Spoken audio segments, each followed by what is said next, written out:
Hello friends, আপনারা সব কেমন আছেন? আশা করি আপনারা সবাই ভালো আছেন। তো আজ আমি আপনাদের দেখাবো কেমন করে আপনারা এয়ারটেল মিত্রের পাসওয়ার্ড পরিবর্তন করবেন। তো এর জন্য আপনারা ফরগট পাসওয়ার্ডে ক্লিক করবেন। ফরগট পাসওয়ার্ডে ক্লিক করার পরে আপনারা ক্যাপচারে দিয়ে নেবেন। উপরে যে ক্যাপচারটি দেখছেন সেটা এখানে টাইপ করে নেবেন। আর হ্যাঁ ফ্রেন্ডস, আপনারা যদি আমাদের চ্যানেলে নতুন হয়ে থাকেন তাহলে চ্যানেলটি অবশ্যই সাবস্ক্রাইব করে পাশে থাকা বেল আইকনটি বাজিয়ে রাখবেন। তো এই ক্যাপচারটা আপনারা এখানে টাইপ করবেন। তো আমি টাইপ করে নিচ্ছি R2F6 ক্যাপিটাল L বড় হাতের L নিয়ে ভেরিফাই করলাম। এখানে ভেরিফাই করার সঙ্গে সঙ্গে আপনার লাপু নাম্বারে 4 সংখ্যার একটি কোড যাবে।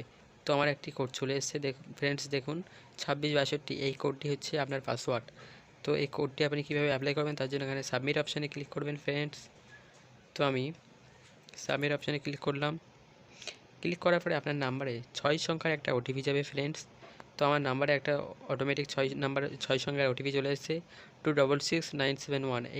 এইটি আমার 6 সংখ্যার ওটিপি এখানে টাইপ করবেন। তো আমি আমার ওটিপিটা এখানে টাইপ করে নিচ্ছি।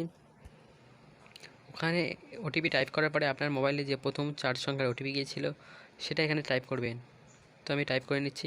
টাইপ করার পরে ফ্রেন্ডস দেখতে পাচ্ছেন আপনার পাসওয়ার্ডটি চেঞ্জ হয়ে গেছে, পরিবর্তন হয়ে গেছে। তো আশা করি ভিডিওটি আপনারা বুঝতে পেরেছেন। ভিডিওটি যদি ভালো লাগে চ্যানেলটি অবশ্যই সাবস্ক্রাইব করে পাশে থাকা বেল আইকন